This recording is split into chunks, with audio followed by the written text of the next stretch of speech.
شروع اللہ کا نام لے کر جو بڑا مہربان نہایت رحم والا ہے۔ ناپ اور تول میں کمی کرنے والوں کے لیے خرابی ہے۔ جو لوگوں سے ناپ کر لیں تو پورا لیں، اور جب ان کو ناپ کر یا تول کر دیں تو کم دیں۔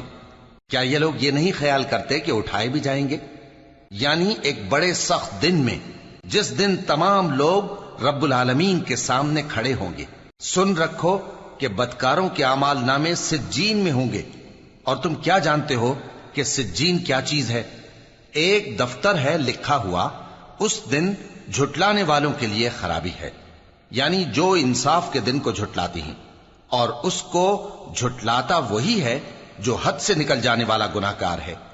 جب اس کو ہماری آیتیں سنائی جاتی ہیں تو کہتا ہے یہ تو پہلے لوگوں کے افسانے ہیں۔ ہرگز نہیں، بات یہ ہے کہ یہ جو اعمال بد کرتے ہیں ان کا ان کے دلوں پر زنگ بیٹھ گیا ہے۔ بے شک یہ لوگ اس روز اپنے پروردگار کے دیدار سے اوٹ میں ہوں گے، پھر یہ لوگ یقیناً دوزخ میں جا داخل ہوں گے۔ پھر ان سے کہا جائے گا کہ یہ وہی چیز ہے جس کو تم جھٹلاتے تھے۔ یہ بھی سن رکھو کہ نیکوکاروں کے اعمال نامے علیین میں ہوں گے۔ تم کو کیا معلوم کہ علیین کیا چیز ہے؟ ایک دفتر ہے لکھا ہوا جس کے پاس مقرب فرشتے حاضر ہوتی ہیں۔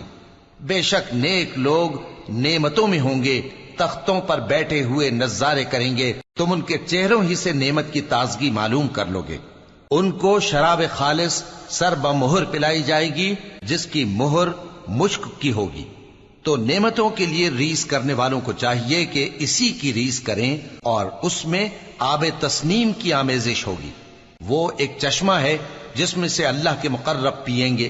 جو گناہگار یعنی کفار ہیں وہ دنیا میں مومنوں سے ہنسی کیا کرتے تھے، اور جب ان کے پاس سے گزرتے تو حقارت سے اشارے کرتے، اور جب اپنے گھر کو لوٹتے تو اتراتے ہوئے لوٹتے، اور جب ان کو یعنی مومنوں کو دیکھتے تو کہتے کہ یہ تو گمراہ ہیں، حالانکہ وہ یعنی کافر ان پر نگراں بنا کر نہیں بھیجے گئے تھے۔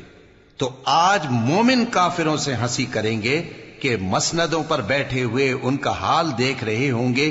آج کافروں کو ان کے کاموں کا پورا بدلہ مل گیا نا۔